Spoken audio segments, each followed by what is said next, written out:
Hello students, how are you? I'm sure you are staying safe at your home and protecting yourselves against COVID-19. Now, the objective of this video lecture is to discuss module number 8 from module number 8 in CEE, Chemical Engineering Economics. I have already circulated my PDF notes on this module on Edmodo. You must have gone through those notes. I thought this video lecture will help you to understand what is written in the notes. So with this objective, I decided to record my lecture on the module and circulate amongst you. I hope this will be beneficial to you. Now, as I told you, we will be discussing module number 8. Module number 8 is on profitability, alternative investments and replacements.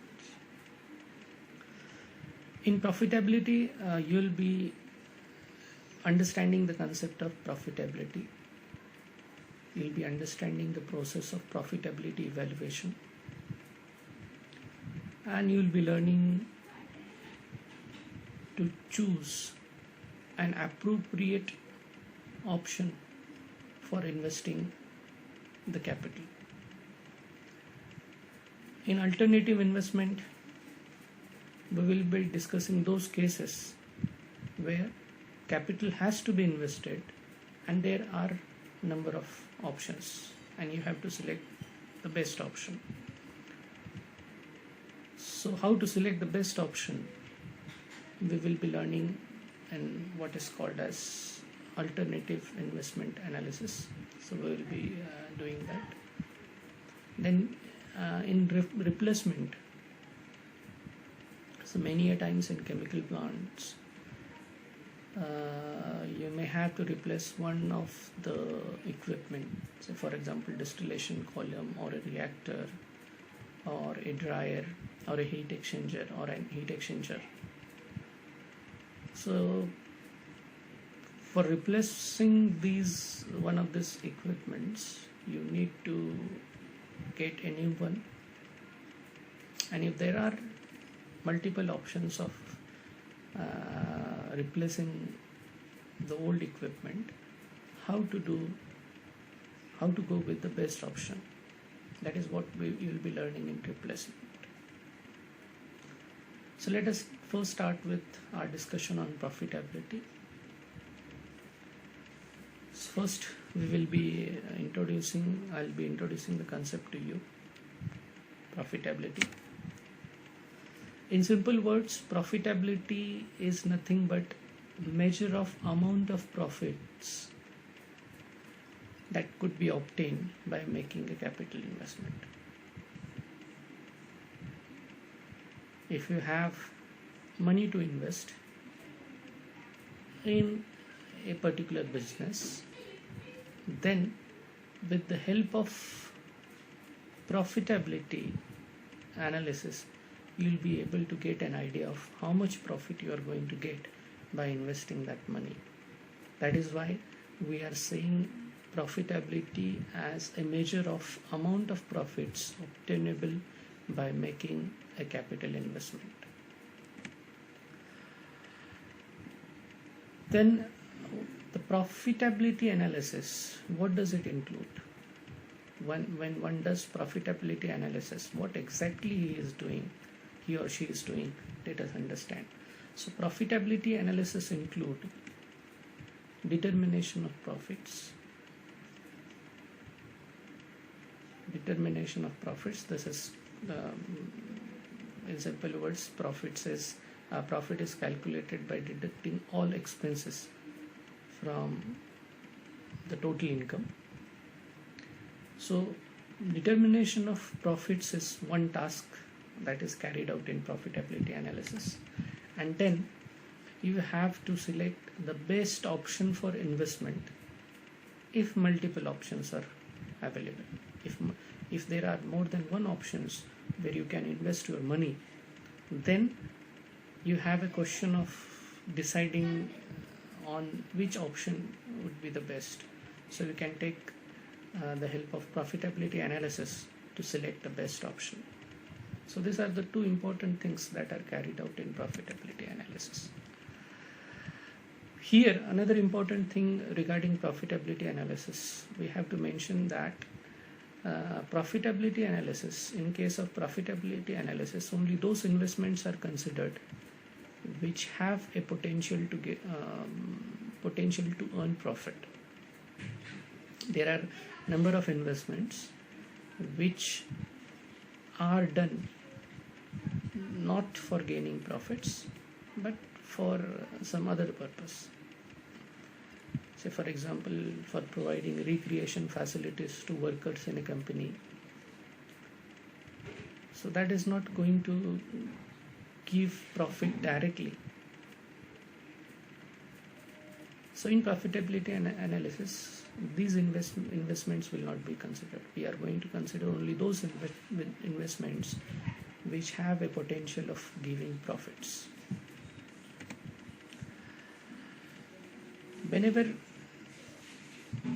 you take an example of chemical plant,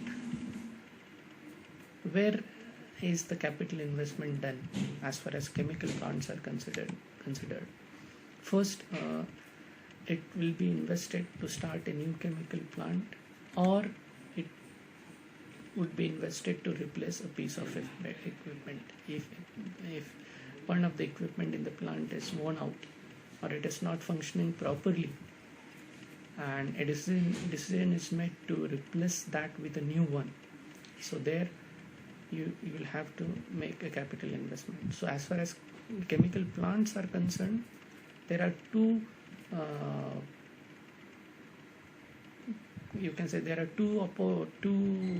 possibilities where capital investment can be done. First is either to start a new chemical plant or to replace a piece of equipment. Then while doing profitability analysis, both inflation and deflation should be considered. Inflation, the change rises in the price. Depletion is decrease in the prices. So both rise in prices and decrease in prices should be considered appropriately while profitability analysis is done. In profitability analysis, profits are expressed in terms of certain profitability standards, which could be on a numerical basis. But it should be noted that this is just a guide. It will not give absolute profit. I mean to say, it will not give absolute results, but it can guide you. For that, profitability has to be expressed in terms of certain minimum standards, which could be on a numerical basis. So we'll be learning how it is done in this particular module. Now, the first thing that we will be understanding is what are the methods that are used for profitability evaluation. We are going to understand 5 different methods of profitability evaluation. The list is provided over here. The first method that we will be learning is return on investment, rate of return on investment. Then we'll be learning discounted cash flow based on full life performance of the project. Then we'll be learning method of net present worth. Then we will be learning method of capitalized cost, and finally we will be learning the method of payout period. Now each of the method will help you to take an appropriate decision on making a capital investment. So first, let us start with the first method, which is rate of return on investment. which we will be abbreviating as ROR, rate of return on investment. Rate of return on investment is defined by a simple equation. It is defined in the following way. Rate of return ROR is equal to P upon TCI into 100. We'll understand the terms involved in the equation. So the equation goes like this. Rate of return is P upon TCI into 100, and in this equation P is nothing but the annual profit, yearly profit that is earned by making the investment, expected annual profit. Then TCI is the total capital investment. The total capital investment that is done,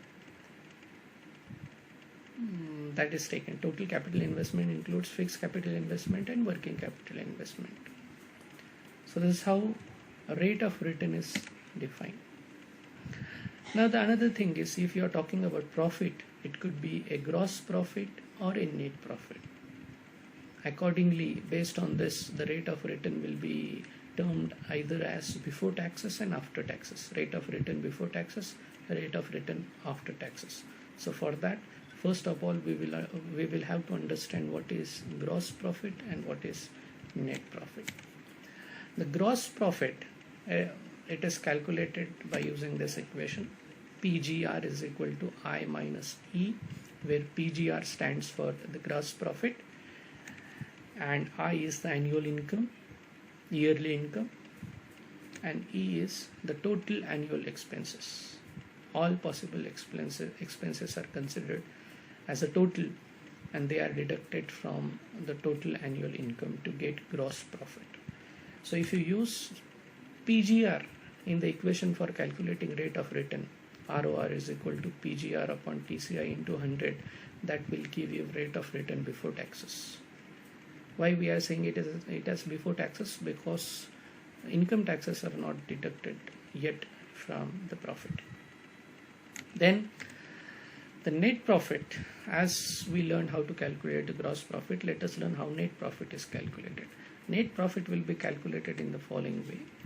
P&T is equal to I minus E minus T, where in this equation P&T is the net profit, I is representing the annual income as we have understood in the previous discussion, then E is representing total annual expense. Also we have also understood this last time. Then T, the new term over here, is the annual income taxes.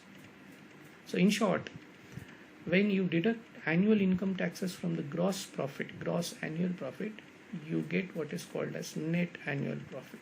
And if you use net annual profit in calculating rate of return, then that rate of return is called as rate of return after taxes. So that is why the rate of return calculated on the basis of P&T is the return after taxes. So they may ask you to calculate rate of return before taxes and rate of return after taxes.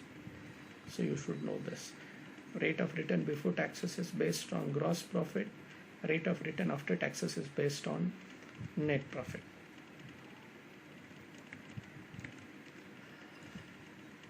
The total capital investment, as I told you, it is calculated, it is addition of two terms. One is the fixed capital investment and the other one is working capital investment. You have already understood in module number 7 what is fixed capital investment and what is working capital investment.